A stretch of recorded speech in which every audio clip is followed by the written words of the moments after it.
Hi folks, happy Tuesday.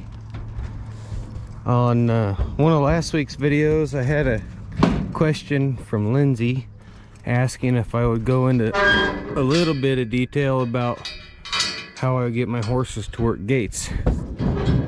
So I threw Rush in the pickup. I'm gonna go over to these set of corrals and we're gonna talk not only about your horsemanship with gaits but also the corrals with gaits. What I'm gonna do, I'm gonna post the camera up on the pickup right here, and I'll just use this gate as my example until I need to use a different gate, and hopefully you guys will be able to hear me. Anyways, I'm gonna get Rush out of there, get his hackamore on. I gotta tie his hackamore, then we'll get it on, and we'll go to talking about moving your horse around some gaits.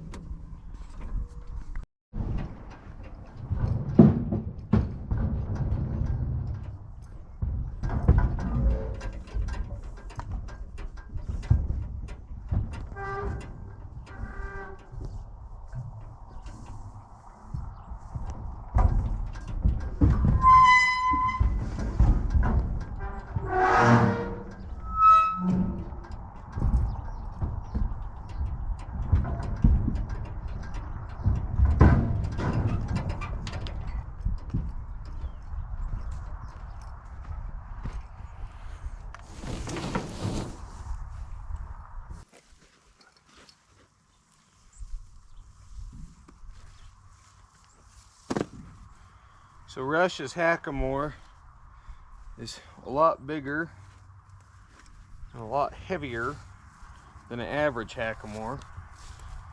So heavy and stiff to the point to where I kind of feel bad for riding him in it, but it's the only thing I've got that'll fit him.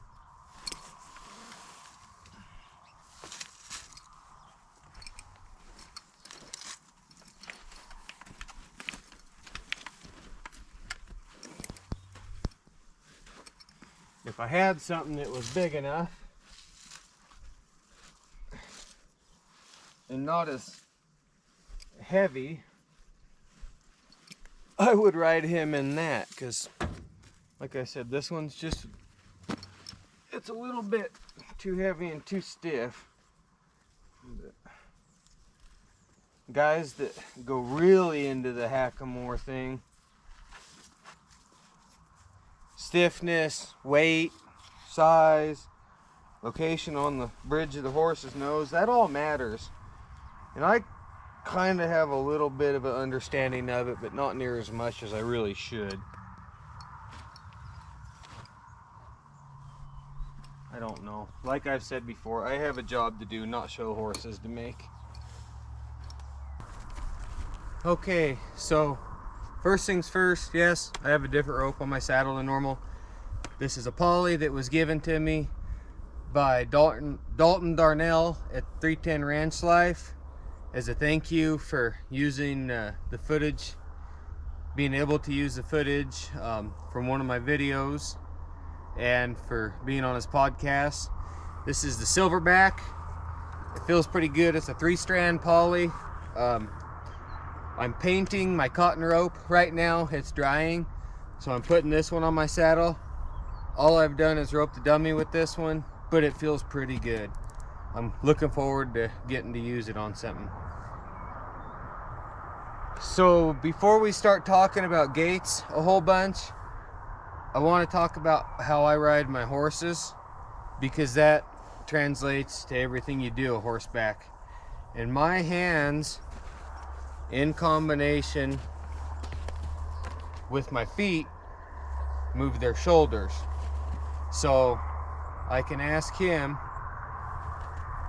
just to give me, I don't know if he will, I haven't done as much with Rush as I should have, honestly, but I can use my hands, just my hands alone will create this bend, this real flexed turn either direction. You see Rush is pretty good. Okay, now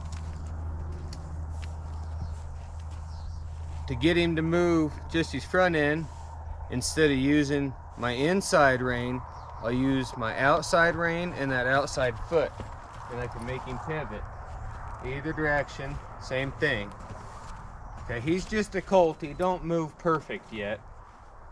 You can ask him, shake his hackamore just a little bit, ask him to back up, move your weight forward, move your weight back. That's the ultimate basics. The biggest, maybe not the biggest, that's not the right way to say it. Maybe the simplest way to say it is I like my hands to control his front feet and my feet to control his back feet. Now that's just an extreme generalization in the most basic form. But I can just take my left spur and put it into him, and now I can have him pivot around his front end there. Or vice versa with my right spur. Okay? My feet have his hips, his back feet. My hands have his front feet and his shoulders. That's the easiest way to think about it. So when I get up to a gate, as often as possible, I like to have my horses facing the same way as the gate. His head is by the end that swings and his butt is by the end that hinges. This allows me to ride up, flip my latch, back him up a step or two, and now I can just basically ask him to side pass with my foot and use my hand to keep him moving his shoulders away just a little bit. And it's the same thing to ask him to shut this gate to push into it. Okay, that's my foot, and I'm tipping his nose away from it just a little bit because he wants to shoulder into him. If he was wanting to walk off from it, I'd be using my hands to keep his shoulder into it. And it's the same if we go this way. It's just an extension of that same movement. He's wanting to back up there. I'm going to ask him to come back up here where he should be. Okay, we'll ask him to shut it. No, wanting to walk away, I'm going to stop him. His hips a little far out, so I'm going to ask him just to move his front in there a step. Okay, now, super important, everything you do with one side, you got to do the other. So I'm going to put him back in the spot here. I'll ask him to open it here. I'll ride him around the end of it. Never lose contact with that gate. Always hold on to that gate. That will save you from a wreck someday. So I'm going to just swing it shut right there. I'm going to untrack him a minute. Now, if you notice with my hand, when I'm... Rush is just a 4-year-old. He's by no means real broke yet. There's a lot he can't do. So when I'm using just one hand on my reins, I'm not always just giving him pressure with the outside rein like you would a bridle horse. There might be times where I'm picking up that inside rein like this. And that outside rein has a little bit of pressure. And I can move my hand out just a little bit and transfer that. He's kind of cheating me here. I got to work him a second. I can transfer that just by moving my hand out to more pressure on the outside rein. So just because I say one hand on the reins doesn't mean I'm running them like bridle reins. He's still getting just inside or just outside cues. Back to what I was saying, everything you do from one side, you need to do from the other. Because there's going to be a day where you've got an ice cold soda pop in one hand or something, or maybe you have a calf roped or whatever, and you need him to work a gate on this side. It's very, very easy to be lazy and do things the same way all the time. And all that does is put holes in your horses. You can see he's fiddling with me a bit more about this side because I'm very, very adamant about using my left hand on my reins. So my right hand's usually my gate hand. He has gotten more gates on his right side than he has his left side. And that's a fault of mine. So you can see it's just a little bit, it's basically a side pass. I'm just pushing his ribs over, pushing his front feet over. and stopping his forward momentum with my hand. And if he starts to back up too much, drop your hand a little bit and use both feet to ask him to step forward. Want to move forward. Now you see how right here his hips way far off that gate? My next cue will be to pivot on his back end just a hair, make him parallel with my gate again, and then go back to the side pass.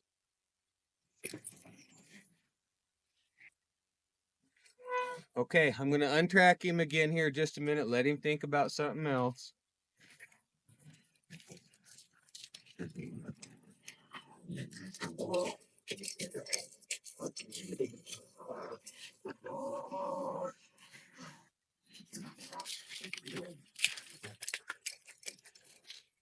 Okay, now you're not always going to be able to get a gate facing the correct, what I would like to call the correct direction of the gate. Now I'm facing opposite the gate. It's the same thing.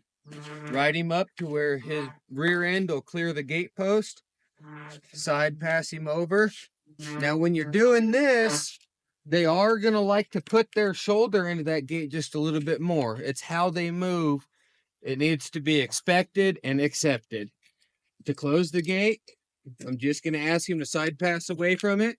I'm going to keep his body in as good a position as I can to it, not let him get away from it there. And when you're just practicing, always stop with the gate in the shut position before you continue the motion through to the other side. Good. Now we'll close it. And again, he's going to want to shoulder into it. Good. I'm going to throw it open. See, he knows when I throw a gate like that, we're going through it. They'll learn. But again, everything we do on one side, we need to do on the other. Step him up here.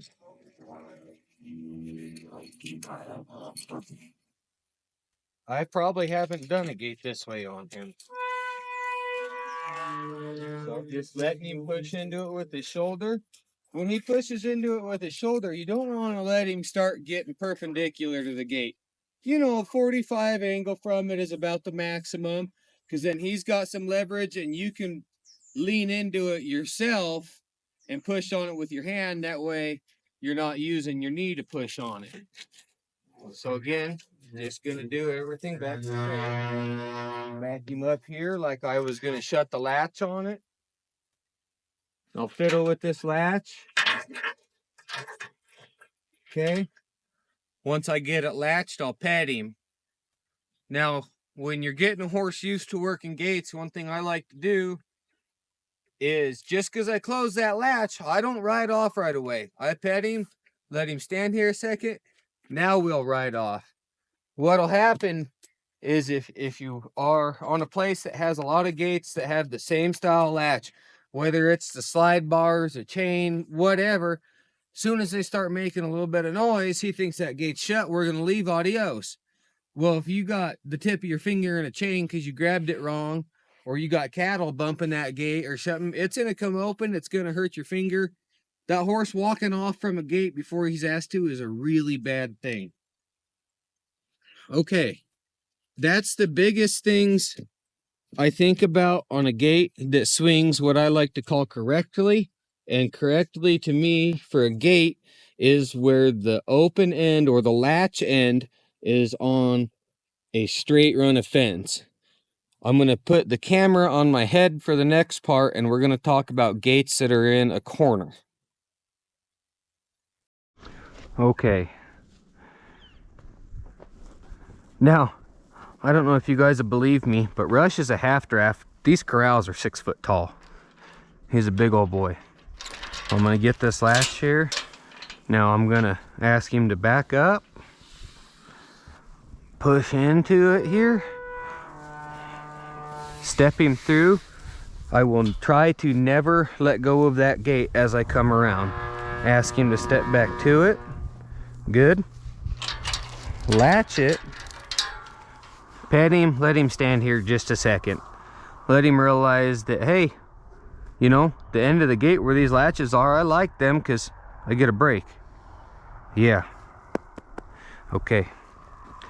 So I guess I want to brag just a minute, but I built this set of corrals, and I have one gate, actually 2 gates, 2.5 I guess you could say, in this whole set of corrals that I decided to build wrong.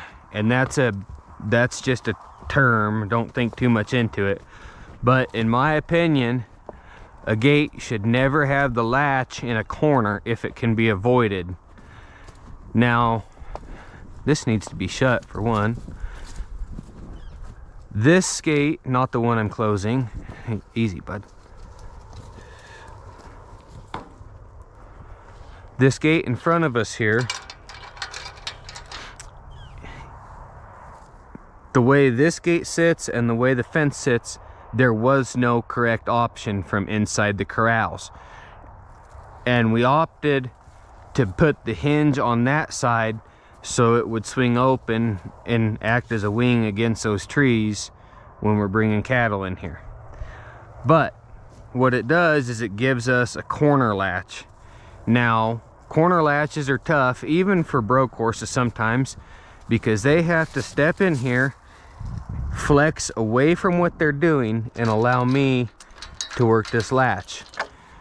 As soon as I get it, I'll stand there a second, not as soon as I get it, but once I'm ready for him to move, I'll back him up to where he clears the gate, and then it's just the same as any other gate. No, we're not going out there, bud. You can see he really wants to go. He loves to go. This big old horse loves to move. I know. So we're gonna play with him just a little bit on this side here. Ooh. Good boy. Okay, using my left spur a lot right there because he wanted to put his hips towards it. Okay, we'll ride him up here. I'll show you guys what I mean. If you grab a chain the wrong way and the tip of your finger comes through there a little bit and the horse walks off, you know, bigger chain, it's gonna take your finger off. It's gonna drag you off the saddle. It's gonna hurt.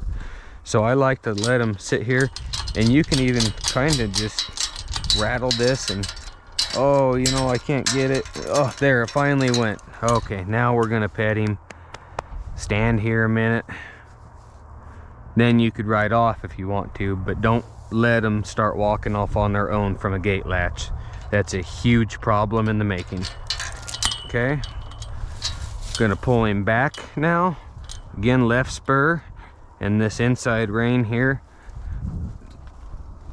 to keep him in line with it. You'll learn once you start working gates just to work gates. If you're following along a horseback with this video on your phone or whatever, you'll learn how your particular horse likes to move about the gates and how you need to cue him. You can see right there he wanted to duck into it, but what I want him to do is put his shoulder in and flex to the right. So that cue was my right spur into him and just a little tiny bit of pressure on that right rein to ask for the flex. Okay, get it latched, sit here a second, we'll ride off.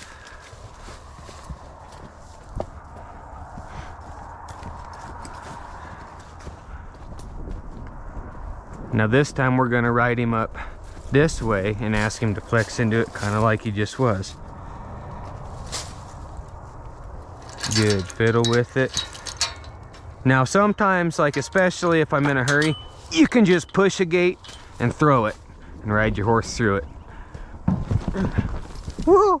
And then it hits the wood and scares him, oh my goodness. Throwing a gate like that is, on a broke horse in a hurry, it's totally fine. On a young horse, all you're doing is cheating your horse out of learning to get the gates the right way. See how he's perpendicular to this gate right here? We're gonna move his hips over. We're gonna make him get this gate the right way. Perfect. Just like that. Okay. All right, I'm gonna latch this. Okay. I just want to hear him or have him hear me fiddling with this deal and not try and walk off. Oh boy.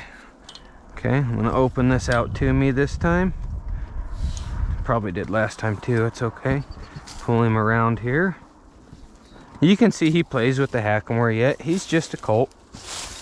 I mean, he's not even quite a 4-year-old yet. He'll be a 4-year-old here in about 2 months. Whoa, hey, don't you walk off right there.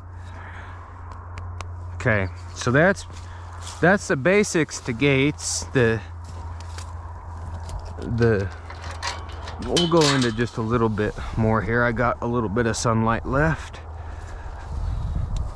I know you're excited. Come around.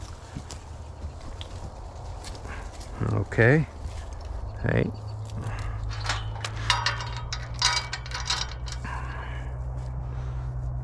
All right, chain gates, big gates like that. Now I'm gonna set a scenario up. Those of you that have been watching my channel quite a while, you've seen me use this particular set of corrals. You've seen how I do this. So I'll just open this one for right now just to get it out of the way. But let's say we're processing cattle. Quit fighting this hackamore. We're processing cattle in this alleyway here, right? So we got a bunch of cattle in this pen here. You know, however you decide, maybe they're circling around good this way. Sometimes they do. I'm gonna read my cows when I get a moment. I'm gonna slide over. I'm gonna grab this here and I'm gonna just walk forward and I'm gonna bring it behind me until I can't reach it no more, because these are slam gates. It's latched.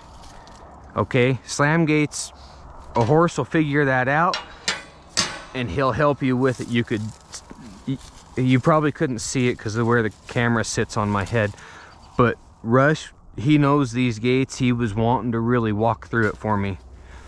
Okay, if you're on a horse that gets maybe just a little bit goosey about that gate, maybe bumping him in the rear end, one thing you can do, and I do on my colts a lot, is just take you, whoa bud, hey, stand over here for me.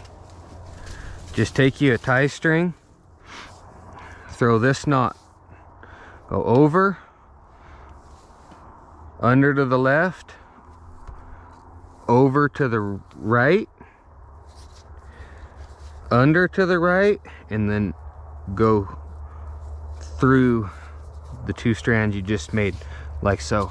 Okay, that won't pull loose, but watch. So let's say let's say it's Hot Lips, you know. I got 3 rides on her right now. You guys have seen every one of her rides. But I need to get this gate. I was over here playing like this, like I am right now. And there's a cow having a breech calf. I need to get in here because they're coming with the trailer to load her up. Well, Hot Lips is not gonna side pass and all that yet. She doesn't know that. It's no fault of hers. She just has not been taught. So I'd set my tie string like that, and then I can just ride up, reach out a little bit, grab my tie string, and have him walk straight ahead. And that keeps it away from his butt, or Hot Lips' butt in the example, but the gate will shut behind me. That's just a little trick. So this isn't another one of the gates I said was wrong and in a corner, but I built these slam latches, so if you notice, he can stand parallel to the gate and not be wadded up in that corner, and I can trip the latch. Some guys call these slam latches, some guys call them cowboy latches.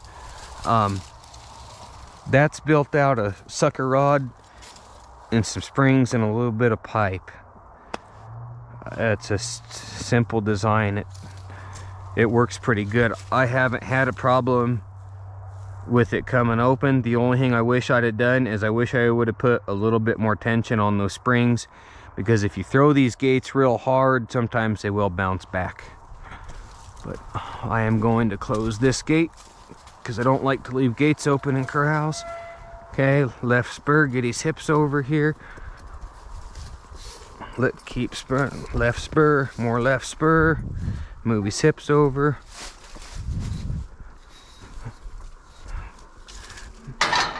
Okay, I didn't slam it hard enough. Okay. We'll shut this one now.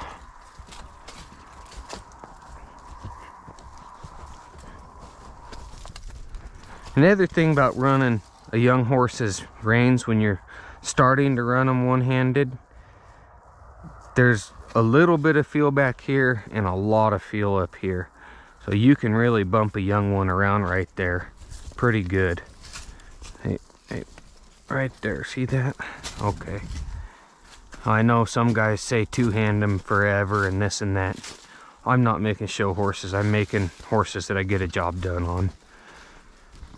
I get a lot of compliments on them. Right here, just like that. That's really about all there is to getting gaits. Unless you start opening and closing wire gates a horse back, and if you do that, you better make sure your horse is pretty savvy, that way he don't stick a leg through them and all that stuff. But that was a good question, Lindsay. I hope that I answered any questions you had. I can't really think of too much else here to talk about with them.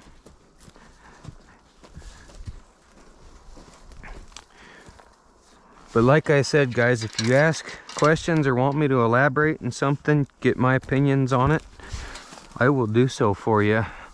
I like sharing my knowledge and sharing my life, and I know there's several of you out there that dream about living the life I live, and the Lord's blessed me, and that's for sure.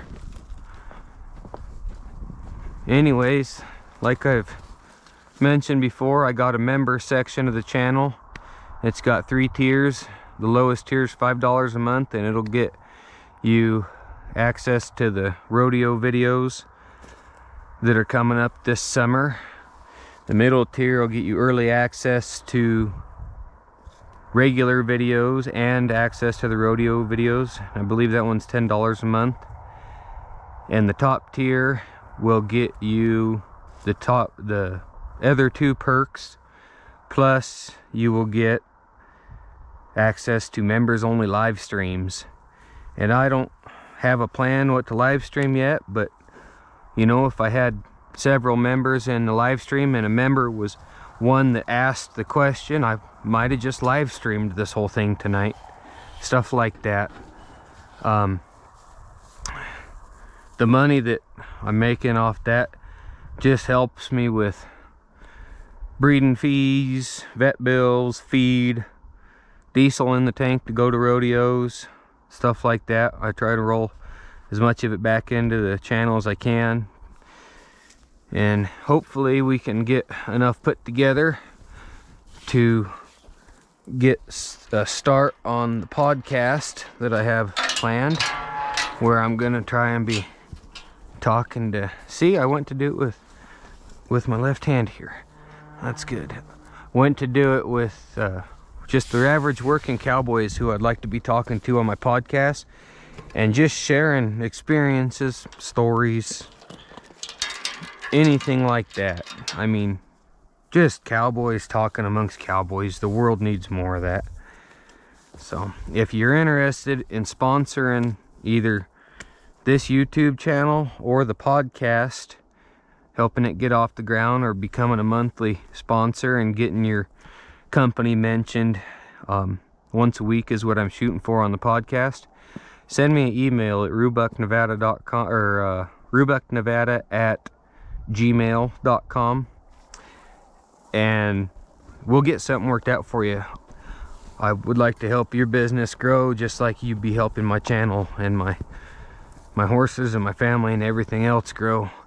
There's a good opportunity. What are you doing? There's a good opportunity there for both of us to benefit. So anyways, folks, appreciate it. Thanks for watching. God bless.